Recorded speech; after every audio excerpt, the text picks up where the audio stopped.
So a whole bunch of you sent me this video. It's the gentleman in Cape Cod with the microphone in front of him at a city council meeting or something like that. I'm going to watch the entirety of this video. I only watched the first maybe 30 to 45 seconds originally, but I think this is important for people to see. The reason this is important for people to see is because this guy here is living in reality. The people behind him are perhaps not. Now, it is a reality that will probably hit them, maybe not this year, maybe not this month, maybe not next year, but inevitably, whether it be them personally, or maybe it's a family member, maybe it's a friend, maybe it's a colleague or a coworker. So this is what he has to say.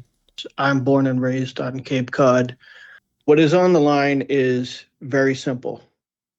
It is a declaration of your allegiance either to the American citizen, the legal tax-paying American citizen, or the chosen community of foreign nationals who have been trafficked into this country for purposes of census data, for purposes of seats, for purposes of power, and for purposes of taxes.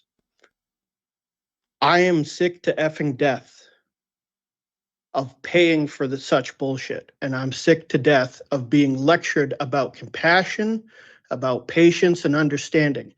I have lived here all my life, and I have been required for all 40 years of that life to obey the law and follow the rules. There will be no Social Security check for me when I can't work anymore. I have never once received any of the benefits that have been spoken of here. That's right. Nobody is beating down my door to help me fix up my house so that it doesn't collapse on me or lower the cost of the electricity that I have to pay.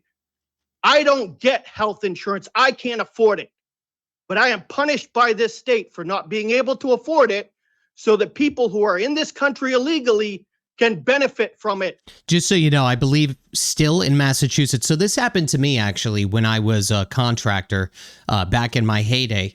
When Obama got elected and he passed everything, the Obamacare thing, what ended up happening was and I did have health insurance at the time, but if you didn't have health insurance, you would get fined.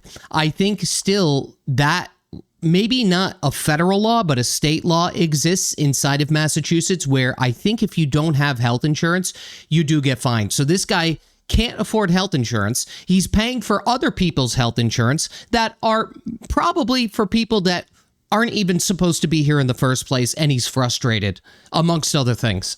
And go see the doctor whenever they want. And that is a fact, and I am sick of it.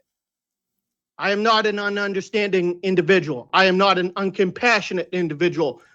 But my generosity has been abused, and I am sick of it. Correct.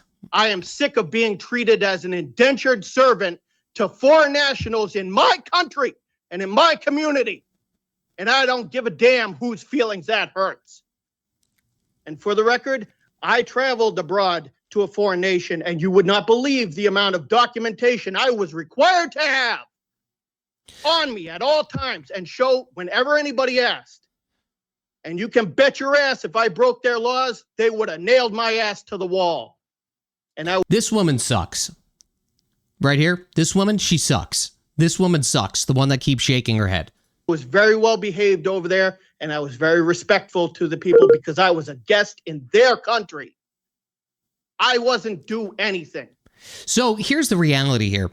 The people behind him, whether they like it or not, they will see the effects of what's going on here if it doesn't stop. That it's an inevitable reality. You see, what happens here is that I think that there are certain subsections of people, depending on age, depending on income, that could tolerate this for a given amount of time.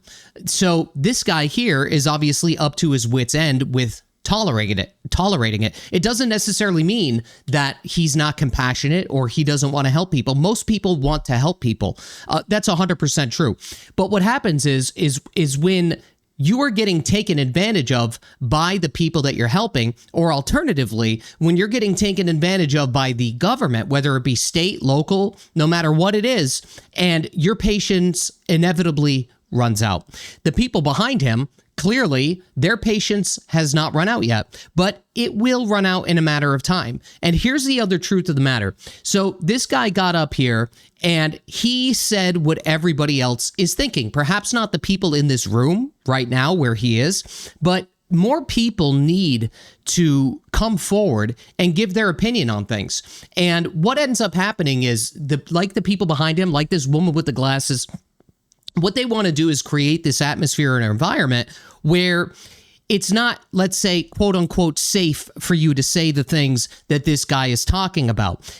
I will almost guarantee you that other people in this room are thinking the same exact thing that he is. But the fact is that this won't catch on until more people start speaking up about how they feel, because a lot of people feel like they're getting taken advantage of. But in the same aspect, a lot of people feel like they're going to get a label put on them for speaking up. This is the environment that these deep blue states or these deep blue politicians create. They create an environment where if you try to speak your mind or you try to speak up, they will do everything in their power to try to silence you, or they will do everything in their power to try to manipulate you into thinking that this is what the majority of the people inside of this state actually want. It's not. It 100% isn't. It's just that what ends up happening is this woman here, probably a couple people over here, maybe this guy back here with a smile on his face, they like to use these issues as some kind of like, I've said this before,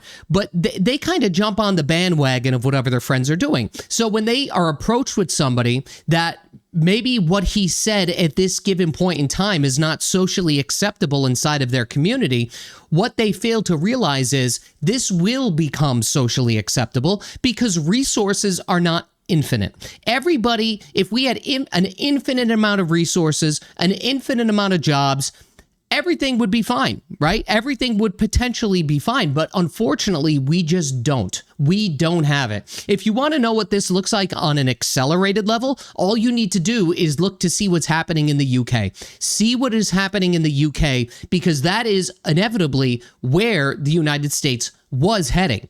At least we are on somewhat of a path, although I don't think we are enforcing things quite like I had hoped, at least not right now. But the fact remains, the more people that speak up like this, the more people that voice their opinion on stuff like this, they will no longer be the minority, they'll be the majority. You can't sit there, behind closed doors and talk about these issues with your friends only. You need to talk about these issues out in public. If you're in a position where you feel like you're disenfranchised, or like this guy said, feels like an indentured servant, it's the way a lot of people feel. It truly is the way a lot of people feel. All you need to do is go on X or Twitter or YouTube, find this video, and just see what the hell people are saying. People are more brave, obviously, when they're kind of, anonymous and they're behind a computer and stuff like that. But really what ended up happening is that when you really boil things down, it's also corporations and different businesses and stuff that made talking like this not achievable, at least for a long period of time. Obviously, they've become more lenient when it comes to talking about stuff like this. But the fact remains, there are a lot of people that feel this way, and this guy put it perfectly. This is exactly what a lot of people feel, even people at the Cape. And I think what had happened over the years is a lot of people, and you see it happening. So in terms of, the Cape is now going to have like some level of a transfer tax on selling real estate. Like, these are more ideas to generate more money, to give out more money. It's never to generate more money for new stuff. It's to generate more money to support the stuff that you already have going on, if that makes sense. Usually that's the case. They'll say, and I know, somebody may be watching that knows the intricacies of the transfer tax more intimately than I do. I am in real estate. They may say that it's going to be for new this or new that, or whatever it may be. But what they end up doing is they inevitably end up plugging gaps within the system and tools that they've been robbing from in the first place. So, for instance, what ends up happening is there may have been $50 million towards affordable housing in Cape Cod that has slowed down or has stopped in its entirety. What they like to do is that Cape Cod has people that are coming from Boston. They're buying homes in the Cape, and maybe they end up having a condo inside of Boston. And a small fraction of people are the decision makers for the rest of the people inside of that location. And I will almost guarantee you, anything that they try to implement, anything that they try to do, it's not going to be used for new things. It's going to potentially maybe a small slice of the pie, but what inevitably happens is that it ends up plugging gaps in the first place, right? It ends up filling up the cookie jar where they were stealing from, and that's it. And this guy's frustrated after seeing all of this stuff, and I'm here to tell you that there are a lot of people that feel this way, and there are a lot of people inside of Cape Cod that feel this way too. So kudos to this guy for speaking up.